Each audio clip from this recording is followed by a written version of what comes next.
DJ Durkin turns down Ohio State, stays with Auburn, and it totally debunks a major narrative against Hugh Freeze.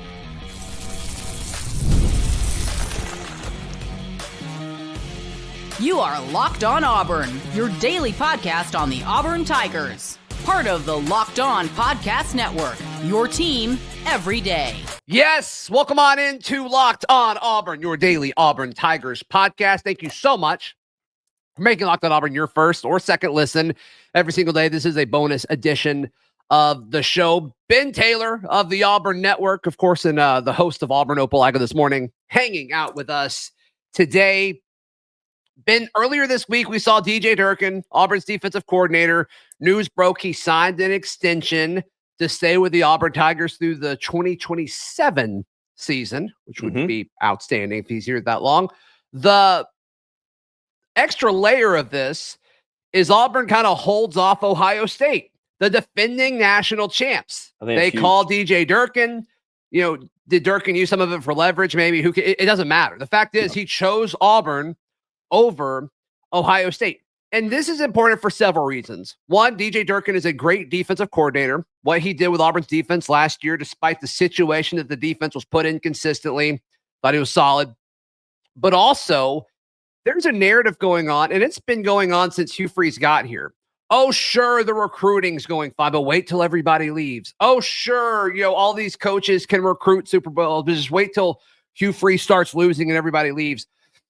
People aren't leaving Hugh Freeze. No, players nor coaches. Right. And I think that totally goes against the narrative outside of what's happening at Auburn.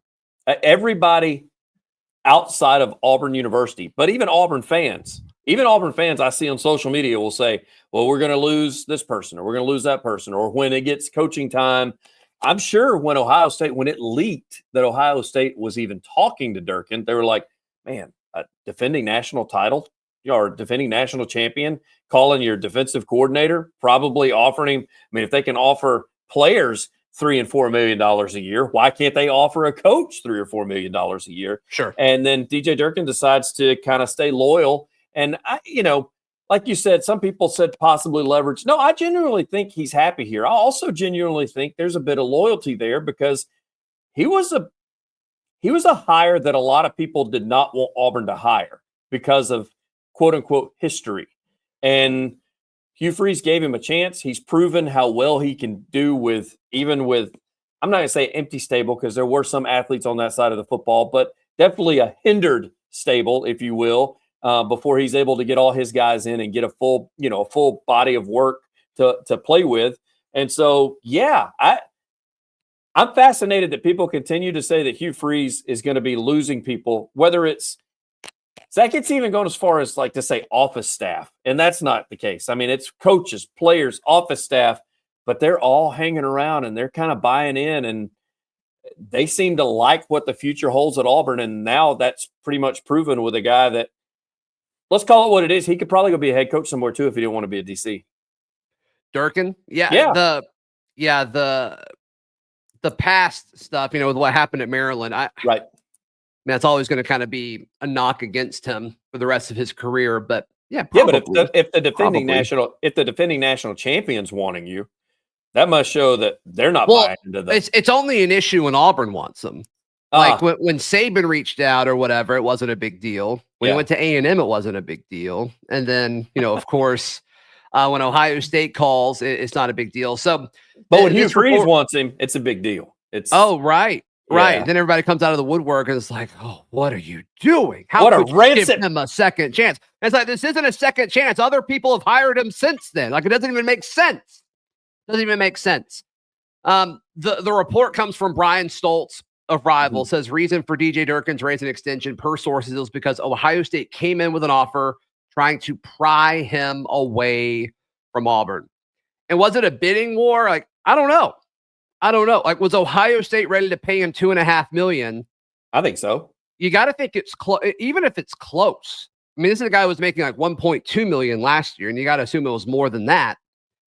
And to me, like the fact that it's probably in the same ballpark, it's I just think that says a lot because Ohio State his whole, like Ryan Day's whole thing is like, he does take time to hire coordinators. We saw that with the Chip Kelly thing last offseason. It really messed UCLA up because it was so late in the cycle, and everybody else is kind of scooped up at that point. So Ryan Day, he takes his time. He's super methodical based off of recent history in hiring some of these coordinators. And so the fact of the matter is, to me, like, DJ Durkin is the complete package. I do think he'll eventually be a head coach again if he wants to be. I think he's an elite defensive coordinator. And the fact that he turned down one of probably the easiest jobs to succeed in right now with Ohio State and their roster and the resources they are able to offer future and current players, you can't really ask for a whole lot more. But he chose to stay against, what everybody says about how everything's falling apart at Auburn. This is being wooed by the big corporate company across town with greener pastures for the next 5 years, because Ohio State has set themselves up this past year with the money that they spent to have the players and the staff around him to make him successful and at least have almost a guaranteed playoff run. Like Ohio State, well, I could go ahead and tell you right now, they're going to probably be in the top 12 to make the playoffs next year and the following year and the following year. But instead, you stayed loyal because you're right. Even if it wasn't $2.2 million, it had to be around $2 million. It had to be around an $800,000 a year bump that he was about to get to go to Ohio State, to a program. Let's just call it what it is. I would love to look through orange and blue glasses, but it is set up for success immediately, as opposed to Auburn's going to have to work over the next few years to get to where they want to be. And he still decided to stay here. Unless, we'll touch on that in a second. That's next, right here on Locked On Auburn. Today's show brought to you by our friends at Wayfair, wayfair.com. And there are so many Wayfair pieces of furniture from Wayfair in my house. Right Yours now. And mine. Yeah, my big Wayfair fan. My chair that I sit in, my sitting chair. Yes. I didn't want a recliner. I got like this oversized chair that I can sit in. Sure. Came from Wayfair. Comfortable? Couch. Oh, yeah. Yeah. Just ask my dog when I'm not in it. He loves it. And then the couch that Lori's on all the time, Wayfair. Mm-hmm. And I think we got some other end tables and stuff like that. I've gotten where I don't ask questions. I know it's a good product. I know that it's going to show up at the house, and I know they're going to put it together for us. So I'm all in. Yeah, and it's cost effective too. I mean, you'll see a similar piece of furniture that may not even be as nice. Yep. And one of the local furniture places, and it's like $200 more. And I'm like, I'll just get this from Wayfair. I'll just get it from Wayfair. And they'll ship it right to my door. Yes. Give your home the refresh it needs with Wayfair. Head to wayfair.com right now. That is WAYFAIR.com. Wayfair, every style, every home. Ben Taylor of Auburn Opelika this morning and the Auburn Network hanging out with us here.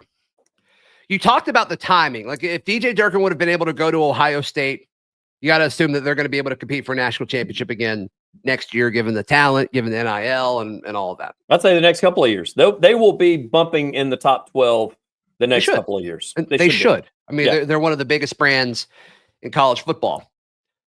But it does seem like everyone internally, and I mean everyone, players, former players. I've had conversations with players that just got out of Auburn and they're either preparing for the draft or just ran out of eligibility. And all of them, not most, Ben, all of them look me in the eye and say, Hugh Freeze is the guy. Like, Hugh Freeze is the dude to do this. And clearly the folks that are choosing to stay is part of it. Clearly the folks that are entering the portal and these recruiting classes, like, everybody's buying in. And so when Auburn fans, there's two sides of this. There's some that think Auburn going to fall off the map and go 5-7, and it's going to be it. And there are other folks that think Auburn's, running the table or whatever. I do think for the section of the Auburn fan base that say, hey, Auburn's about to pop off. Like, I think this is part of your argument, is everybody internally believes that. Mm-hmm. And the conversations previously have been, just give them time. And I mean, I'm not fully on the boat that Auburn's going to go 8-4 or better this year, but like, I believe what the guys inside the program now are telling me, Mhm. and they believe in Hugh Freeze, and that's ultimately all that matters internally. Well, let me ask you this: is 8-4 more realistic than 5-7? I don't know. I know. See, I think it is. I think it is. Most people would say yes. Yeah. I mean, I think realistically, I'll 7 say and 5. yes. I will 7 say and 5 is 8-4. It's more realistic than 5-7. Yes, yeah. I'll say that. And so I think that you're talking about the players that are headed out, the ones that are within the program, the coaches that I think they all see that as well. Yeah. And then if you have a little magic, you never know. Maybe a 9-3 because you turn the ball, you catch a team that's got some injuries, or you turn the ball over a few times. Well, then you're talking about being in the top 12 if you're talking 9-3. You're talking having an opportunity to have some postseason play that actually counts for something instead of just a random bowl game. So, yeah, I think they see that. And I think that somebody like a Durkin sees that. And it's like, look, I'm happy. And Zac, what does this say to the guys that he's been recruiting? Hey, I'm staying here. Then these players are buying in. They're staying here, which they didn't have a problem with them leaving before. But now that you see your leadership is not going anywhere, then you feel more comfortable under the guy that sat in your living room and told you this is what our plan is over the next 5 years. And it's like, hey, this guy means it. Like, he just signed a contract extension. He's really going to be here the next 5 years. Right. Yeah, I didn't think about it from his recruiting point of view, but it's got to be helpful. And you look at the 2026 class in the state of Alabama, like, it's loaded on both sides of the ball, but especially like your front seven defenders. I mean, it's a who's who when you look at all of that. And the guys that they're looking at in Georgia on the defensive line, like, there's a lot of front seven players, defensive players in general, but especially front seven players in the Southeast that Auburn's going after. And Durkin saying that, I do think means something, especially with the pipeline that he's built with St. Francis and the Baltimore, Maryland crew, with like being able to look at all those guys like, I'm not going anywhere, guys. I believe in what's happening here. So all in all, this is huge for multiple reasons. DJ Durkin, one, is just at face value a very good defensive coordinator. The other side of it is I think it's a telltale sign of what Auburn is doing internally. One, they have the money to fork up and say, hey, $2.5 million for a coordinator. Not many programs in college football are willing to do that. Auburn is willing to put it up and win. And then the other aspect of it is just the belief, the internal belief in what's happening at Auburn, and the projection of the program, I think is and the continuity. I think it's continuity amongst the staff, where we haven't had that in a while. Yeah, you're not having to bring somebody in new, relearn everything, go in a different direction, and that goes everything from technique to film session to even just the way to the everyday activities of what they kind of the role that they play each and every day within the kid's life. So I think this is a great thing. I think that this is around the South Asian Conference. It's not really being talked about amongst Auburn fans. They're like, oh, so he's staying cool. I mean, are we still going to be going 5-7 or with? I honestly, I think this is a sign to let them know it may be better than what you think it is. Is it undefeated season better? No, because I don't think that the pieces are in place to make that happen yet. But if you will take a bigger look at a further vision than next year, then I think that this pays dividends down the road with Auburn being able to retain him. Yeah, I think it's big. I mean, it should be Hugh Freeze's goal for DJ Durkin to retire at Auburn. And that look, should be the goal. Is that possible? Is that reasonable? I don't know, but that should be the goal. Well, how much do we hear all the time, Zac, about Hugh Freeze? He's an offensive-minded, coach, offensive-minded coach, and then he's putting value and he's putting an investment in the defense. So that lets you know he knows what he's doing. It just hasn't come together yet. And this is that year you and I have talked about where you don't want to be on the fence because there are a lot of eyes looking at you and a lot of fingers being pointed. So I think this helps him in the long run retain his own job, Hugh Freeze, as well as keeping the defensive coordinator. Yeah, if he can figure out how the offense, can score more points, I think DJ Durkin's going to do a good job of limiting opposing offenses from scoring points. So can he coach in the red zone too? Can DJ Durkin coach in the red zone? I mean, this 30-30 deal. It's okay, but I'd kind of like to put the ball in the end zone a few times. That'd be nice. Scoring more points would always be nice for sure. Ben Taylor, how can people check out everything you've got going on? Auburn Opelika this morning, your news, talk, and information station, Monday through Friday. We do sports just after 7 Central Time. Love for you to come and hang with us. Double D Mondays, Top Button Tuesdays with Charlie 5, Locked On Wednesdays. Not to mention, we've got What's Goings On Fridays with Jacob Goins, who is the voice of Auburn High, as well as has his show on the line. So, we have a fun time in the mornings. And the host of Locked On Hoosiers. And the host of Locked On Hoosiers, yes. Which that show is popping off right now. I know. Well, coaching search action. Yeah, I was going to say, they got some change. Speaking of changes, there's some changes going on up there in Indiana. Yeah, a few folks in our live chat after we lost to Florida were saying that Bruce was going to Indiana. It's like, what's are going we doing? on? What is going man? on? Hey, please like the show. Please subscribe. And if you're listening on audio, please subscribe and leave us a review. It really helps the show out a ton. We'll see you next time. This has been Locked On Auburn.